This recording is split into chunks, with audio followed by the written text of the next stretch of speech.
اور پھر مصر نے تصدیق کی کہ وہ غزہ کے رہائشیوں کو رہنے کے لیے زمین مختص نہیں کرے گا۔ قاہرہ اسرائیل اور امریکہ کے بیانات پر ناراض ہے اور اس نے واشنگٹن کو واضح طور پر پیغام دیا ہے۔ مصر نے غزہ کے حوالے سے 3 تجاویز کو مسترد کر دیا اور تمام نقل مکانی اور واپسی کا جو ان کا ایک حق دینے کا اعلان ان کو کیا گیا تھا اس نے اس کو بھی مسترد کر دیا، اور نہ صرف یہ، اس کے اوپر بڑا زبردست قسم کا رد عمل آیا، اور وہ رد عمل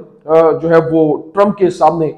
جو ہے وہ یوں کہہ لیں کہ جو ملاقات تھی وہ اچانک وہ دورہ منسوخ کر کے سامنے آیا، اور کیونکہ مصری صدر کی جانب سے جنرل سیسی اس نے امریکہ کا دورہ کرنا تھا، لیکن اس نے وہ امریکہ کا دورہ نہیں کیا اور اس نے وہ روک دیا اور ایک جیسر دیا کہ ہم اس کے اوپر کسی قسم کی کوئی نیگوسیشن نہیں کریں گے، کوئی بات نہیں کریں گے، کیونکہ ہمارا سٹینس اس کے اوپر کلیئر ہے۔ کیونکہ اس نے اس پلان کو مسترد کر دیا، اس نے اب کہا کہ کوئی بھی قیمت ادا کرنا پڑے، اللہ کرے کہ وہ اس بات کے اوپر ثابت قدم رہے، کیونکہ اسی طرح سے جو جورڈینین کنگ ہے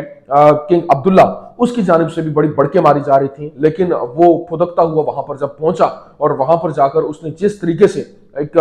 جو وہاں ڈونلڈ ٹرمپ کے سامنے اپنے جو ہے وہ بچتا ہوا چلا گیا، اور ڈونلڈ ٹرمپ نے صرف ایک آدھ جو ہے وہ وارن کیا، تو اس کے بعد وہاں پر خاموشی اور جی حضوری کا جو آگے راگ اپنا جو ہے وہ شروع کر دیا۔ وہ میں آگے چل کے آپ کو بتاتا ہوں کیسے ہوا۔ لیکن ابھی جو مصری صدر الفتح السیسی ہے اس نے امریکہ کا دورہ ملتوی کر دیا اور مصر کے بارے ٹرمپ پلان کو بھی مسترد کرنے کا جو ہے وہ اعلان کیا ہے۔ لیکن اگر ہفتے تک جو ہے وہ قیدی رہا نہ کیے گئے فلسطینی ریاست کی جانب سے، فلسطینی مزاحمت کی جانب سے، تو اس حوالے سے باقاعدہ طور پر جو نتن یاہو ہے اس کی جانب سے کہا گیا کہ وہ پھر اپنی غزہ جنگ بندی ڈیل ختم کر دے گا اور اسرائیلی فوجیں لڑائی کے لیے غزہ میں داخل ہو جائیں گی، اور اسرائیلی وزیر اعظم نتن یاہو کی جانب سے جو ٹرمپ کے بعد یہ غزہ کو باقاعدہ طور پر وارن کیا گیا ہے، اور اس نے کہا کہ یہ تب تک جو ہے وہ پھر یہ جنگ رہے گی جب تک حماس کا مکمل طور پر خاتمہ نہیں ہو جاتا۔ اور پھر ابھی کیونکہ وہاں پر مصر کی جانب سے اپنی فوجیں تو چڑھائی گئی ہیں اور یہ لڑائی مزید یہاں پر بھی شدت اختیار کرتی ہوئی دکھائی دے رہی ہے، اور اس نے اپنے سینائی کے اوپر فوجیں چڑھانے کے بعد یہ دونوں آمنے سامنے اب آتے ہوئے دکھائی دے رہے ہیں کہ ایک یہ خطرناک قسم کی لڑائی جو ہے وہ چھڑتی یہاں پر دکھائی دے رہی ہے۔ لیکن دوسری جانب ابھی ٹرمپ کے سامنے سر جھکا کر غزہ کے لوگوں کو بے دخل کرنے کی حمایت کرنے پر اردن کے بادشاہ کنگ عبداللہ کو عالم عرب کے اندر اور سوشل میڈیا کے اوپر شدید تنقید کا سامنا بھی ہے۔ کیونکہ امریکی صدر ٹرمپ کے حوالے سے اردن کے بادشاہ عبداللہ جو ہے وہ کنگ عبداللہ اس سے ملاقات کرتے ہوئے جو ہے وہ بات ہوئی، اور اس نے کہا کہ ہم اسے باقاعدہ ٹرمپ نے کیا کہا؟ ٹرمپ نے کہا کہ ہم اسے حاصل کرنے والے ہیں اور ہم اسے رکھنے والے ہیں، اور کوئی بھی اس پر سوال نہیں اٹھائے گا، ہمارے پاس وہاں بہت سی اچھی چیزیں ہوں گی بشمول ہوٹلز۔ اور نہ صرف یہ بلکہ آگے کنگ عبداللہ کو جو پوچھا گیا سوال کہ کنگ امریکہ کی غزہ پر کنٹرول کے بارے میں آپ کو کیا لگتا ہے، تو شاہ عبداللہ نے کہا یہ وہ چیز ہے جس پر بحث کرنے کے لیے بطور عرب ہم امریکہ آئیں گے، ہم آپشنز پر بات کریں گے۔ سوال ہوا کس اختیار کے تحت لیں، یہ خود مختار علاقہ ہے۔ ڈونلڈ ٹرمپ نے کہا کہ امریکی اختیار کے تحت۔ اب خود اندازہ کریں کہ ڈونلڈ ٹرمپ اپنی پوری کی پوری پلاننگ جو ہے وہ دے چکا ہے، اور کس طریقے سے یہ سارے کا سارا عمل درآمد ہونا ہے وہ ساری چیزیں کھل کر سامنے آ چکی۔ لیکن اردنی کنگ عبداللہ کی ٹرمپ سے ملاقات کے بارے میں جب اس نے کہا ہم ٹرمپ پلان بارے میں سوچ کر بتائیں گے، اور فی الحال ہم صرف غزہ کے 2000 مریض بچوں کو لیں گے، مطلب 2000 مریض بچوں کو لیں گے، مصر کا پلان کیا ہے اس پر غور کریں گے۔ اور ٹرمپ کا کنگ عبداللہ سے ملاقات کے بعد ٹرمپ پلان پر اتفاق رائے کا بیان جو ہے وہ سامنے آ گیا، اور اردن زمین دے گا جہاں غزہ کے لوگوں کو آباد کیا جائے گا، اور اردنی بادشاہ نے ٹرمپ کے سامنے تو 2 ریاستی حل یا غزہ سے نقل مکانی کا کوئی ذکر نہیں کیا، لیکن یہ جو ایکس اکاؤنٹ پر اس موقف کا جو اظہار کیا گیا، لیکن ایکس کے ذریعے اردن کے بادشاہ جو ہے وہ شاہ عبداللہ دوم، اس نے کیا کہا؟ اس نے لکھا آج میں نے صدر ٹرمپ کے ساتھ ایک تعمیری ملاقات کا اختتام کیا، اور میں پرتپاک استقبال کے لیے صدر کا شکریہ ادا کرتا ہوں۔ ہم نے اردن اور امریکہ کے درمیان دیرینہ شراکت داری پر تبادلہ خیال کیا، اور یہ شراکت داری استحکام، امن اور باہمی سلامتی کے لیے جاری ہے۔ جبکہ کنگ عبداللہ نے زور دے کر کہا کہ میری پہلی وابستگی اردن اور اس سے استحکام اور اردنیوں کی فلاح و بہبود کے لیے ہے۔ کنگ نے غزہ اور مغربی کنارے میں فلسطینیوں کی نقل مکانی کے خلاف اردن کے مضبوط موقف پر زور دیا، اور یہ متحدہ عرب ممالک کا موقف ہے۔ 2 ریاستی حل پر مبنی منصفانہ امن کا حصول علاقائی استحکام کو یقینی بنانے کا طریقہ ہے، اور اس کے لیے امریکی قیادت کی ضرورت ہے۔ صدر ٹرمپ امن پسند ہے اور اس نے غزہ میں جنگ بندی کو یقینی بنانے میں کردار ادا کیا ہے۔ آپ خود اندازہ کریں کہ اگر اس نے اس کو یقینی بنانے کے لیے کردار ادا کیا ہے تو ابھی آپ پھر گھٹنے ٹیکنے پر کیوں مجبور ہوئے ہیں؟ وہ یہ کہہ رہا ہے، اس نے باقاعدہ طور پر سوال و جواب جس طرح سے میں نے آپ کے سامنے رکھے کہ جب کنگ سے پوچھا گیا کہ امریکہ غزہ پر کنٹرول کے بارے میں آپ کو کیا لگتا ہے، تو اس نے کہا یہ وہ چیز ہے جس پر ہم بحث کریں گے، اور بطور بحث بطور عرب ہم امریکہ آئیں گے اور ہم آپشنز رکھیں گے۔ پھر جب اس سے پوچھا گیا کس اختیار کے تحت، تو ابھی اس نے جواب نہیں دیا،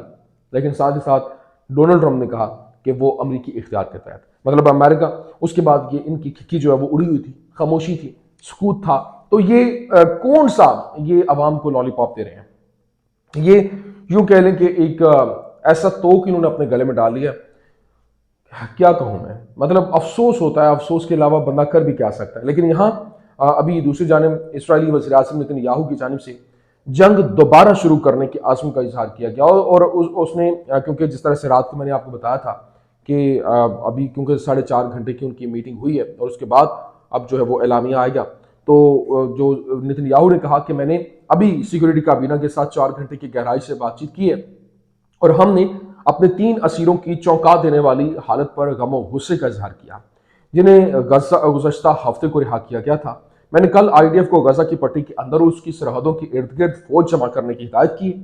اور یہ آپریشن فی الحال جاری ہے اور جلد از جلد حل مکمل کیا جائے گا۔ اور میں نے کابینہ میں جو متفقہ فیصلہ پاس کیا وہ یہ ہے کہ اگر حماس نے ہفتے کی دوپہر تک ہمارے قیدیوں کو واپس نہیں کیا تو جنگ بندی ختم ہو جائے گی، اور آئی ڈی ایف اس وقت تک شدید لڑائی دوبارہ شروع کرے گی جب تک کہ حماس کو فیصلہ کن شکست نہ ہو جائے۔ تو یہ جناب والا اس وقت کا سینیریو ہے، لیکن اس تمام تر سینیریو کے اندر سعودی شورا کونسل کا ہنگامی اجلاس جو ہے وہ ہوتا ہے، اور فلسطین غزہ سے مسلمانوں کی زبردستی بے دخلی کے منصوبوں کو مسترد کرنے کا اعلان کرتے ہیں۔ مسئلہ فلسطین سعودی عرب کا اولین مسئلہ ہے، اور سعودی وزیر اعظم جو ولی عہد ہیں محمد بن سلمان، ان کی جانب سے آفیشیل سٹیٹمنٹ جو ہے وہ سامنے آتی ہے۔ تو یہ اس وقت کا سینیریو ہے، یہ اس وقت کے حالات ہیں، اور اسی کو لے کر فلسطینی مزاحمت کی جانب سے بھی بھرپور طریقے سے رد عمل جو ہے وہ سامنے آ رہا ہے، اور ان کی جانب سے آفیشیل سٹیٹمنٹ بھی جاری کی گئی ہے کہ کس طریقے سے وہ اس پلان کو مسترد کرتے ہیں اور اس کو آگے پایہ تکمیل تک نہیں پہنچنے دیں گے، اور